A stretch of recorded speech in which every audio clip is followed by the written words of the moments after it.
Ya baik, bismillahirrahmanirrahim. Assalamualaikum warahmatullahi wabarakatuh.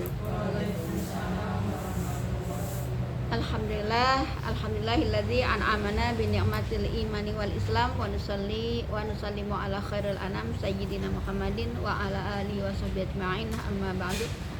Alhamdulillah, kita bersyukur kepada Allah pada kesempatan ini kita masih terus istiqomah ya dalam mencari ilmu, terutama ilmu-ilmu terkait ibadah ya, karena di sini fikih ini salah satu ilmu yang wajib diketahui atau dipelajari seorang muslim, karena bagaimana kita akan melaksanakan ibadah itu sesuai dengan syariat-syariat yang Allah dan Rasulnya tentukan. Nah, inilah dengan cara kita mempelajari ilmu fikih. Saat ini kita sudah di syarat sah sholat ya. Sebelumnya kita panjatkan puji syukur kepada Allah SWT yang telah membimbing kita semua istiqomah dalam kajian ini. Juga salawat serta salam kita sampaikan kepada Nabi kita Nabi Muhammad SAW beserta keluarga dan para sahabatnya. Terkait dengan syarat sholat itu ada dua ya. Pertama syarat wajib sholat dan yang kedua syarat sah sholat. Nah, syarat wajib sholat kita sudah pelajari pada pertemuan sebelumnya. Masih ingat ya, ada berapa syarat wajib sholat? Ada 3 ya. Kalau disebutkan di kitab Abu Suja itu ada 3, yaitu balik, Islam, dan berakal ya. Yang ditambahannya itu suci dari hadas atau nifas ya, nifas dan haid ya. Karena kalau nifas dan haid berarti dia tidak wajib ya kan, dan tidak wajib mengqadhonya. Nah, itu syarat wajib sholat. Nah, kita masuk ke syarat sah sholat ya. Kalau syarat wajib sholat itu artinya syarat yang harus dipenuhi. Jadi kalau orang memenuhi syarat-syarat wajib itu yang kemarin kita bahas, nah berarti orang itu wajib sholat ya kan, dengan kriteria tadi ya. Dia udah balik, terus dia Islam ya kan, terus satunya dia berakal. Nah, kalau ada ya syarat-syarat itu ada pada seseorang, maka dia wajib sholat. Nah, kalau syarat sah sholat artinya apa? Syarat yang harus dipenuhi ya agar sholat seseorang itu sah, yaitu syarat sah sholat. Jadi beda ya syarat sah sholat dan syarat wajib sholat. Nah, jadi syarat wajib sholat, syarat sah sholat adalah syarat yang harus dipenuhi agar sholat seorang itu menjadi sah. Di sini ada 5 ya. Wasyaro itu as-sholatu qabla dukhuli fiha khamsati asya'a. Jadi ada 5 ya syarat sah sholat. Apa yang pertama? Di sini taharatul a'dha'u minal hadas wan najas. Ya, jadi syarat pertama itu sucinya anggota tubuh dari hadas dan najis. Jadi apa bedanya hadas dan najis? Ya, kita sudah pernah juga di bab-bab sebelumnya. Hadas itu artinya terkait dengan keadaan tubuh ya, keadaan diri sendiri, keadaan tubuh. Ada misalnya hadas buang air kecil, itu hadas ya. Jadi ada hadas, ada najis. Nah, hadas itu apa? Hadas keadaan diri sendiri ya. Dan hadas sendiri itu dibagi 2 lagi. Ada hadas besar, ada hadas kecil. Kalau hadas besar maka dia harus mandi ya, wajib. Kalau hadas kecil cukup bersuci. Nah, itu bedanya. Nah, jadi syarat sholat yang pertama adalah sucinya anggota tubuh dari hadas dan najis. Ya, hadas itu artinya keadaan ya, keadaan diri sendiri, keadaan tubuh ya. Nah, hadas sendiri ada hadas kecil dan hadas besar. Kalau hadas kecil berarti cukup dengan berwudu. Kalau hadas besar maka dia mandi wajib. Najis. Nah, najis itu sesuatu yang terlihat ya, sesuatu yang terlihat. Tapi ada juga hadis yang dimaafkan. Najis yang dimaafkan. najis yang dimaafkan itu apa? Misalnya baju kita ya kan jalan kadang kita nggak tahu ya itu ngenain apa gitu kan. Nah itu untuk artinya Islam itu tidak seribet yang kita bayangkan gitu kan.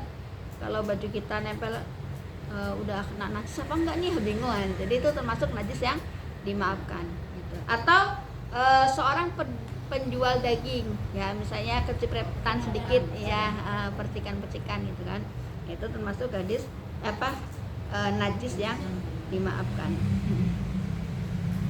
Nah tapi ada orang yang sekalipun dia tidak dalam keadaan berhadas besar ataupun berhadas kecil ya, maka dia tetap diwajibkan mandi. Kenapa?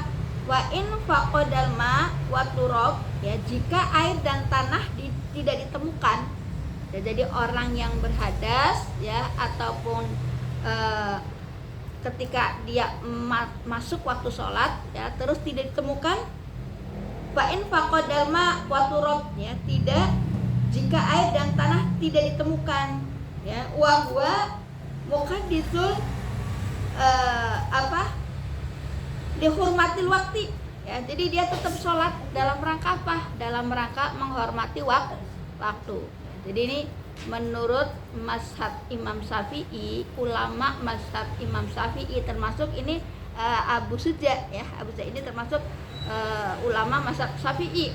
Maka ketika tidak ada air ya, atau di sini disebutkan fa'in faqadal ma wa turab, ya jika air dan tanah tidak ditemukan, maka wa huwa muhaddisul dihormatil waktu, ya dia tetap sholat karena dalam rangka menghormati waktu ya.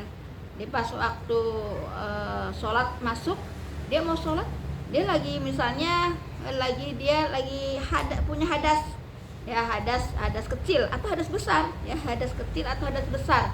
Ketika waktu sholat masuk dalam keadaan hadas kecil atau besar, tidak ada tanah ya, turab, alma ataupun air, maka dia tetap sholat dalam rangka apa? Lihurmatil waktu, dalam rangka menghormati waktu, tetap sholat ya. Jadi seperti itu. Summa yu'idul sholat ya, jadi maka ia tetap wajib melaksanakan sholat dalam keadaan berhadas tadi ya kan, dalam rangka menghormati waktu sholat ya. Summa yu'idu sholat ya, kemudian ketika ia menemukan keduanya, artinya alat bersuci yaitu debu dan air ya. Summa yu'idu sholat idza wajada ahaduhuma ya, jadi ketika keduanya itu ditemukan, keduanya itu alat suci yaitu tanah dan air, maka dia wajib mengulanginya. Jadi sampai, karena kewajiban sholat, waktu wajib sholat menurut Imam Syafi'i itu di awal ya. Kan ada mungkin ada mazhab lain mengatakan sholat isya diakhirkan gitu kan, tapi kalau menurut Imam Syafi'i, mazhab Imam Syafi'i, waktu sholat yang diwajibkan itu di awal.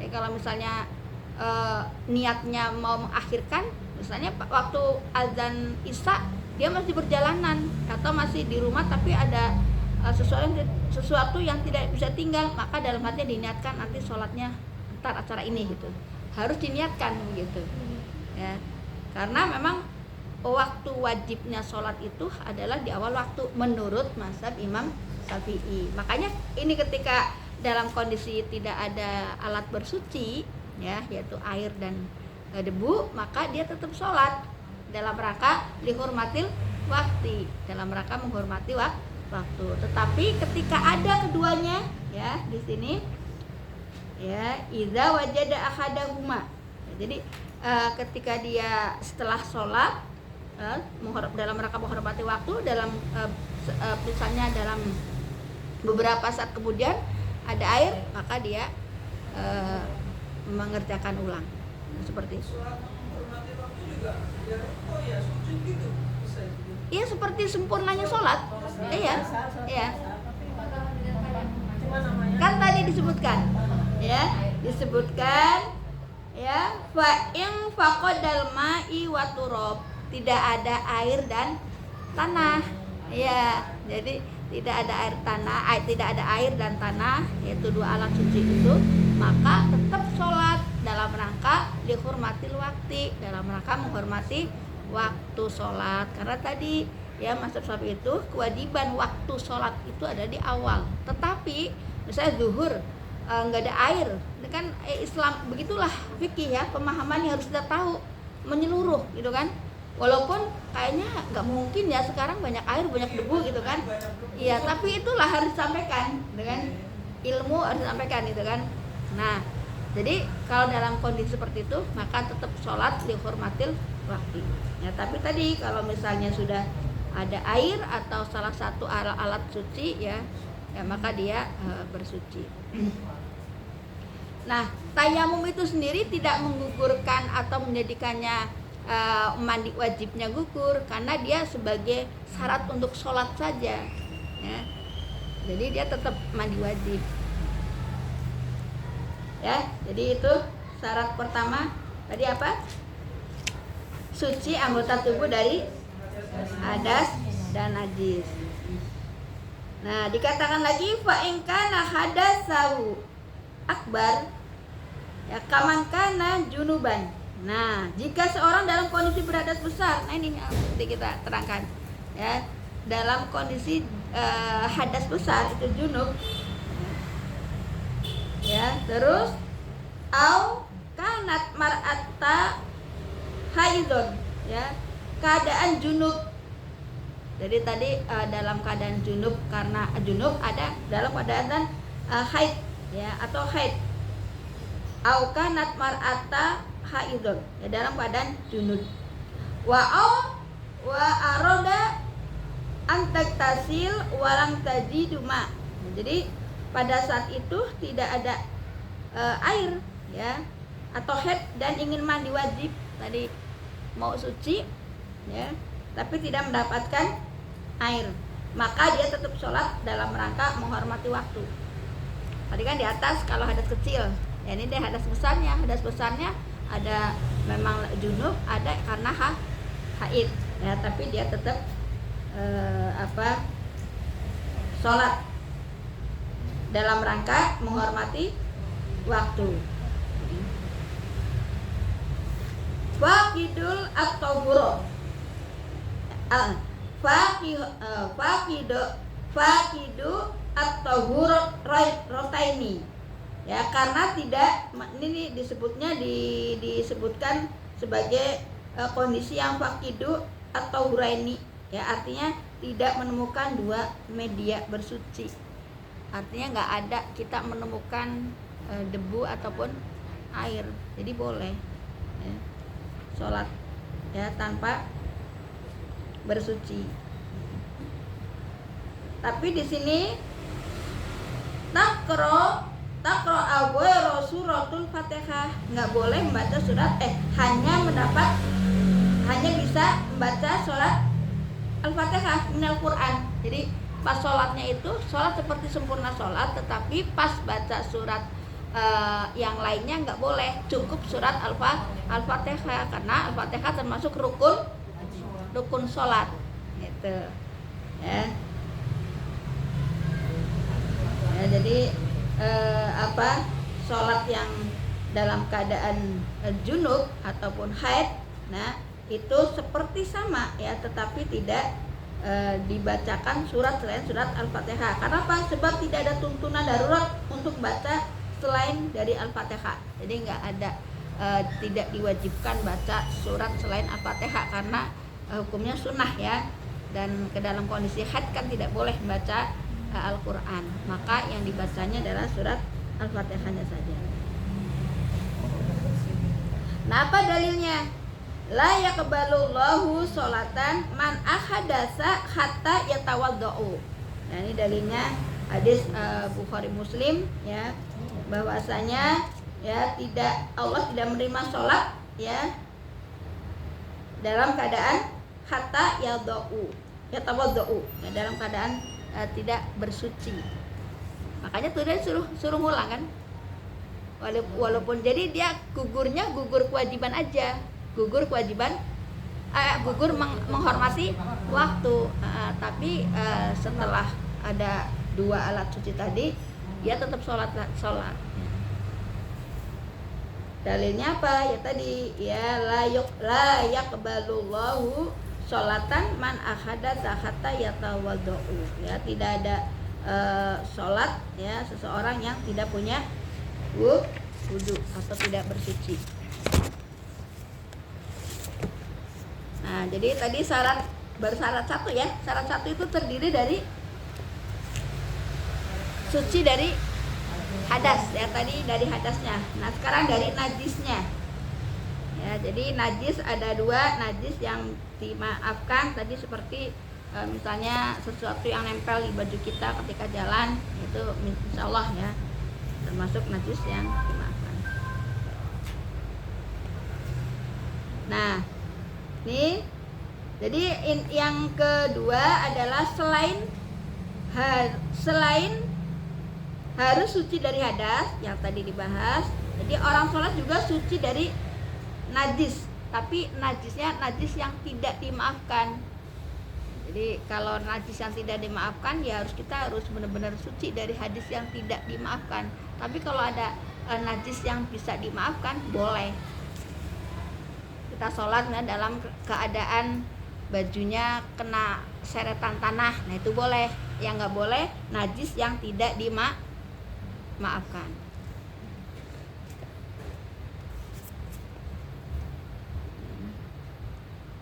Nah, lau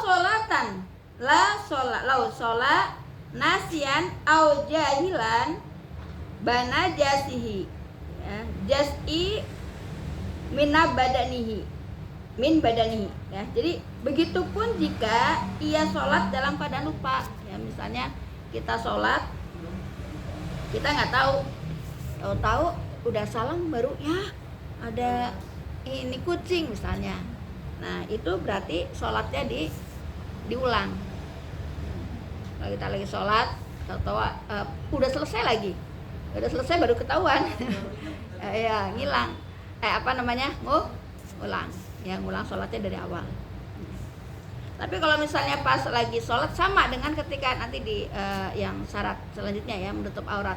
Kalau kita sholat auratnya terbuka ya, itu kalau kita berusaha nutupnya dan jangan sampai lebih dari 3 gerakan ya, nah itu dilanjut ada usaha nutup. Tapi kalau misalnya lagi sholat terlihat ya rambut kan walaupun 1 helai itu aurat ya, kita lagi sholat ya terus rambutnya kayak nawir gitu, kalau kita biarkan paling kita tahu itu nggak sah juga, auratnya terlihat ya. Nah gitu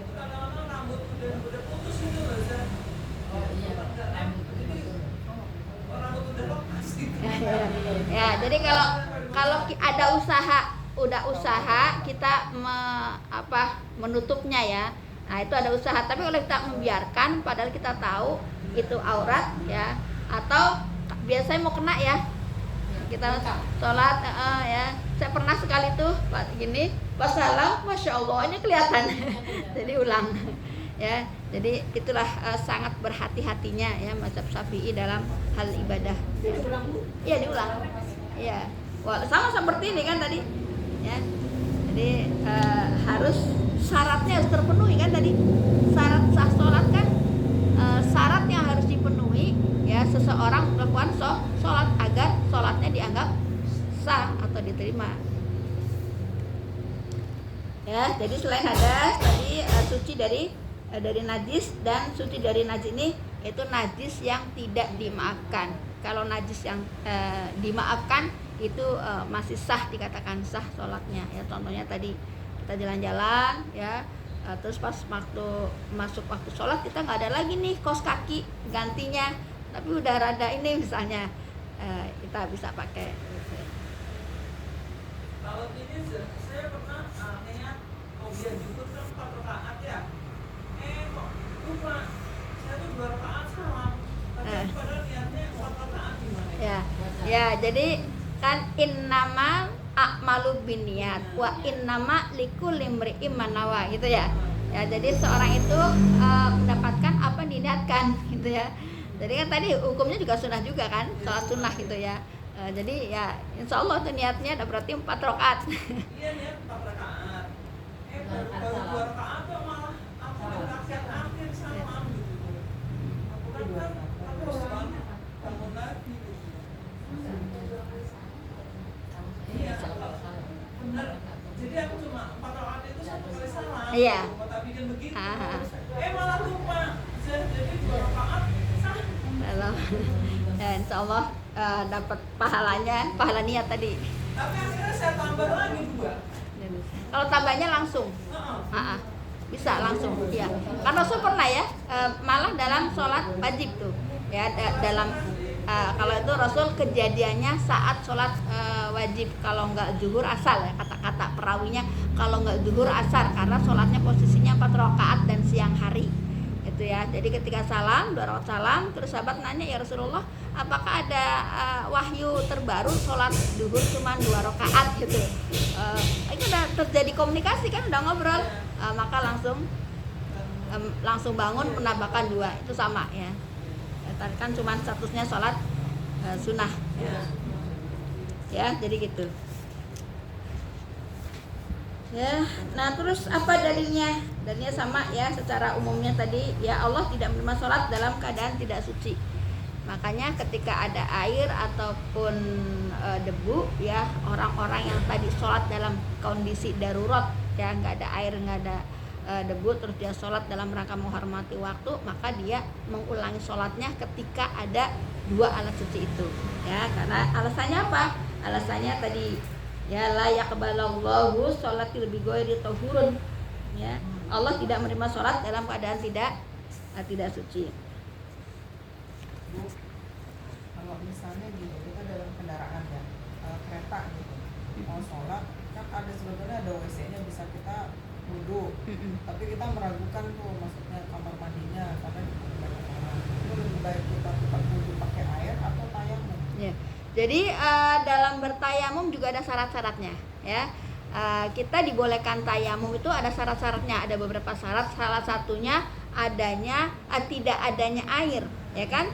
Pertama tidak ada air. Yang kedua ada air tapi untuk mendapatkannya susah ya. Misalnya di tempat itu ada ularnya atau yang menjaga, ada intinya kita tidak bisa mengambil karena ada bahaya. Terus ada syarat lagi karena membahayakan diri sendiri, misalnya sakit yang jika disentuh dengan kena air menjadi wafat atau parah misalnya ya. Tapi kalau misalnya ada air ya kan, nah berarti kan gugur tayamumnya karena ada air. Syaratnya kan nggak ada air, ataupun ada air tapi tidak mencukupi, misalnya adanya sebotol doang padahal kita perlu minum. Nah berarti itu juga jadi ada syarat-syaratnya ya, tidak semerta-merta tayamum ya, ada syarat-syarat yang harus dipenuhi sehingga kita bisa bersuci dengan debu atau tayamum ya. Jadi kalau lagi ada air berarti wajib air ya gitu ya. Jadi kalau kotor kan belum tentu najis juga ya, ya mungkin baunya belum padahal kalau namanya WC umum maaf ya, kadang ini ya gitu. Tapi airnya kan tetap suci ya, airnya kan tetap suci, mungkin tempatnya aja yang kurang sedap baunya. Ada ciri khas ya. Ya jadi gitu ya Bu.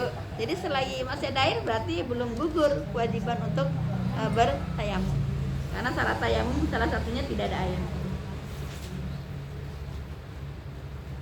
ya. Atau di sini ya, tidak boleh melaksanakan sholat sedangkan ia membawa sesuatu yang mengandung najis ya, atau bersentuh dengan najis. Misalnya gini, kita sholat tapi kita membawa najis, misalnya pakaiannya atau mukenanya gitu kan, itu juga termasuk yang harus kita hindari ya, karena itu membatalkan syarat sah sholat.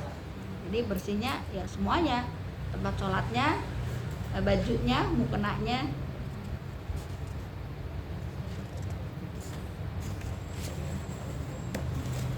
Ya.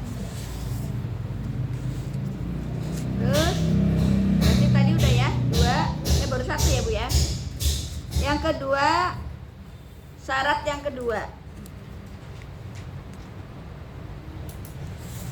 Ya, syarat sah sholat tadi ada 5. Yang pertama, sucinya anggota tubuh dari hadas dan najis. Ya, hadas kita tadi sudah dibahas. Hadas apa, Masya Allah?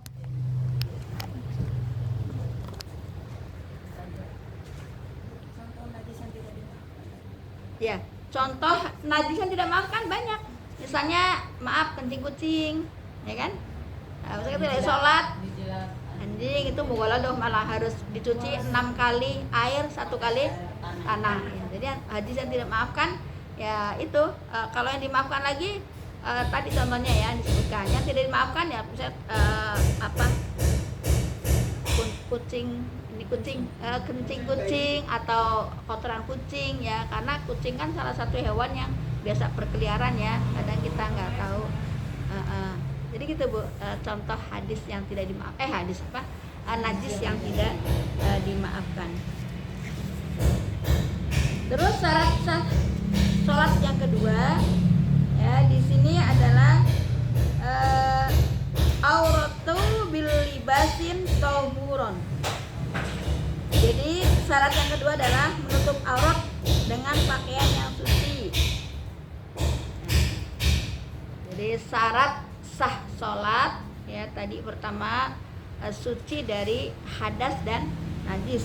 Yang kedua adalah menutup aurat dengan pakaian yang suci. Nah sekarang apa arti aurat? Al auratu fil lughah, aurat menutup menurut bahasa artinya anaksu ya. Anaksu itu artinya aib atau kekurangan ya. Wa fi syar'i tutlaqu ala makna yani. Sedangkan menurut syariat ya aib adalah aurat adalah sesuatu yang tidak boleh dilihat. Ini mengandung makna dua ya. Pertama, sesuatu yang tidak boleh terbuka, dan yang kedua sesuatu yang tidak boleh dilihat. Jadi kalau menurut bahasa, aurat itu adalah aib atau kekurangan. Kalau menurut lugo atau syariat ya, aurat itu punya makna dua ya.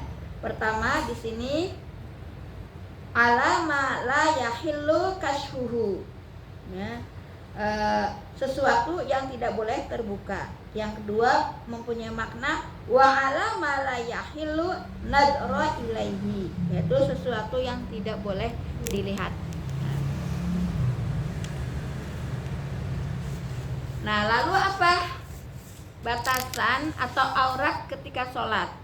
Ya, yang pertama di sini wa auratur rajul ya, aurat seorang laki-laki fi sholat wa ghairoha, dalam sholat dan di luar sholat, ma baina surratihi wa rukbatihi ya, aurat laki-laki dalam sholat dan di luar sholat itu antara pusat dan lutut. Jadi aurat laki-laki baik dalam sholat ataupun di luar sholat itu antara pusat dan lutut. Jadi kalau misalnya ada orang yang laki-laki sholat menggunakan misalnya kaos singlet misalnya sampai ininya di bawah lutut, celana pendek tapi sudah di bawah lutut, berarti kira-kira masuk nggak? Secara fikih masuk, tetapi secara adab sopannya mau kondangan aja rapinya masya Allah ya, sholat yang ngasih rizki Allah, giliran mau ngadap Allah pakainya kaos oblong. Jadi auratnya adalah ya suratihi wa rukbatihi, yaitu antara pusat dan lutut. Wa amma auratul mar'atu fi shalah, dan aurat wanita dalam sholat ya, fahiya kullu jasadiha ma ada wajahaha wa kafaiha ilal qu'aini fanajibu alaiha sitrul qu'ain. Nah, jadi kalau aurat wanita dalam sholat semua anggota tubuhnya selain dari wajah dan kedua telapak tangan ya, wa kafaiha ilal qu'aini fayajibu alaiha sitrul qu'ain, sampai kedua pergelangan. Jadi auratnya perempuan itu semuanya kecuali muka dan kedua telapak tangan. Dan ini sampai ke ini kedua pergelangan. Jadi kalau misalnya kita mau pergi, ya misalnya safar, kita sudah pakai rapi, ya ini harus untuk menjaga-jaga jangan lepas begini, ntar ini aurat, ya kan? Nah, jadi di manset atau apa ya sekarang kan ini ya, jadi kita jaga-jaga gitu ya. Nah, jadi semua anggota tubuh selain dari wajah. Nah, wajah juga apa yang dimaksud wajah? Wajah itu yang tampak. Jadi wajah itu yang ngadep ke depan, yang tampak. Kalau dia di bawah dagu, berarti dia bukan wajah, maka aurat tetap. Ya, kalau misalnya sholat ataupun kita pakai kerudung, ya kalau kita ininya sampai ke sini ya auratnya terbuka kan. Jadi ya minimal jangan begini juga ya, jangan ini akhirnya lepas susah juga. Asal nyantol tapi jangan terlalu ke sini karena ini termasuk aurat. Jadi yang dimaksud wajah itu yang menghadap ke depan. Ini batasannya berarti sini. Nah, kalau di sini di dagu berarti dia termasuk aurat. Ya, itu aurat perempuan atau wanita dalam sholat. Ya, semua anggota tubuh selain dari wajah dan kedua telapak tangan. Wa amma fi ghairi shalah, dan aurat ketika di luar sholat, fa in kanat baina nisa'u muslimati ya au baina muharramaha. Jadi tadi kan sholat aurat ketika sholat. Nah, ketika di luar sholat ya, aurat ketika di luar sholat ya, yaitu ketika sesama muslim ya, au baina muharramaha, dan dengan mahram ya, minarijal ya. Fa auratnya itu baina surataha wa rukbataha ya. Jadi di luar sholat auratnya ini antara pusat dan lutut dan pusat di luar sholat ya, di luar sholat, tapi sama siapa? Ya, sama mahram dan sama muslim. Tapi kan walaupun ini nggak aurat, masa kita ya adab juga ya, ya kan? Kan auratnya sama muslim ini lutut sampai pusat, ya kan? Sama muslim atau dengan mahram. Tapi kan bukan berarti kita ininya kelihatan kan, malu juga kan, buka-bukaan. Walaupun bukan masuk aurat, tapi itu kan. Terus wa in kanat baina nisa'u kafirota.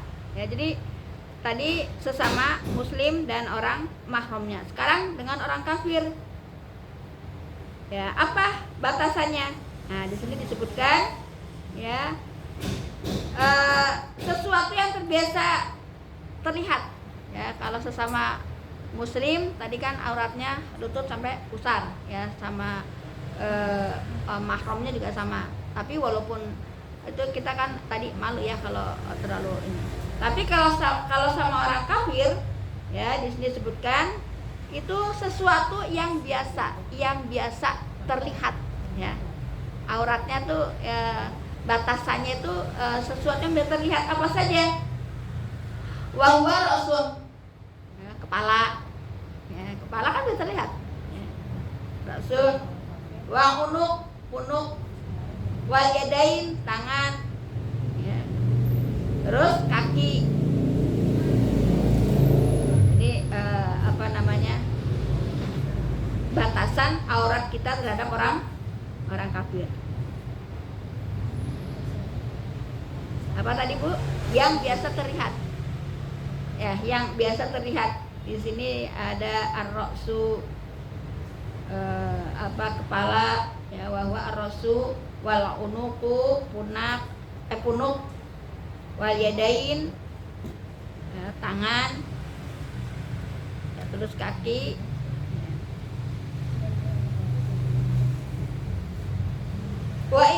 bena rijalu ajnabi. Nah, kalau sesama muslim ya, tapi dia rijal laki-laki dan ajnabi. Ajnabi itu artinya yang bisa nikah atau bukan mahram. Itu di surat An-Nisa ayat 4 surat An-Nisa ayat 23 ya. Bisa dilihat ya. Maka auratnya sama ya. Yang boleh terlihat adalah wajah dan telapak tangan. Nah, tetapi di sini ya, jika ya wajahnya itu bukan terlalu cantik, tapi wajahnya tuh bikin orang wah gitu, ya itu wajib ditutup ya. Tangan atau wajahnya yang bikin orang laki-laki itu tuh punya pikiran kotor gitu, terlalu ya. Ada satu cerita ya di Timur Tengah ya, suatu ketika ada syekh berdialog ya sama mahasiswinya ya, intinya tentang pakai niqab gitu kan. Terus kata syekhnya, oh enggak wajib niqab tuh nggak wajib gitu, niqab nggak wajib, boleh kena. Nah, suatu saat di hari yang lain, mahasiswa tadi karena sudah berdialog, berdiskusi dengan syekhnya tadi, ini nggak wajib ya. Suatu saat karena dia buka, pas di lain kesempatan ketemu, kamu siapa? Saya mahasiswa itu. Oh, tutup. Jadi ternyata ada daya tarik tersendiri gitu kan. Nah, ini wajib ditutup. Kalau wajah atau telapak tangannya bisa mendatangkan atau mengundang daya tarik tersendiri dari lawan jenisnya. Ini tapi kalau biasa-biasa saja ya itulah biasa aja. Karena tidak wajib, tidak sunnah juga. Ya wajibnya ketika tadi ya tangan dan wajahnya bisa mendatangkan keburukan ya, dari pihak kaum lawannya. Baik, mungkin itu saja ya. Ada 5 baru 2 ya. Ya, nanti bisa disambung dengan tanya jawab ya, karena ini memang bab sholat sangat amat penting ya, untuk memperbaiki kualitas sholat kita dengan cara kita mengetahui syarat wajibnya, syarat sunnahnya, masih panjang. Ini bab sholat itu paling panjang. Ya, baik, itu saja. Wallahu a'lam bishawab. Al-haqqu min rabbik. Dari saya ya, nanti bisa dilanjut ya tanya jawab ya, kurang lebihnya mohon maaf. Assalamualaikum warahmatullahi wabarakatuh.